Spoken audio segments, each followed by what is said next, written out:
درویش به پول محتاج شد.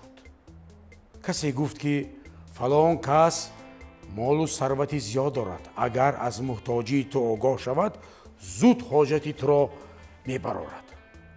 درویش گفت که من او را نمیشناسم.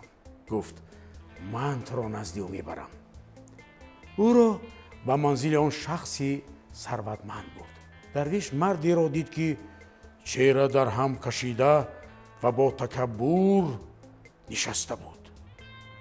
سخنی نگفت و زود برگشت. آن کس به درویش گفت چیکار کردی؟ چرا حاجت خویش نگفتی؟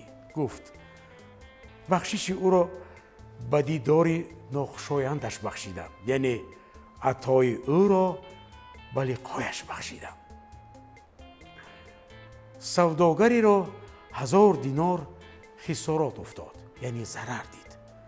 پسرش را گفت که نباید به کسی از این واقعه سخن گویی.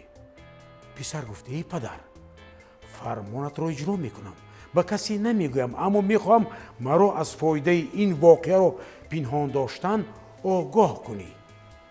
پدر گفت تا مصیبت ما دو نشود، یکی غمی که تلفات مال دیدیم و دیگری غمی خرسندی همسایه دشمن از مصیبت ما.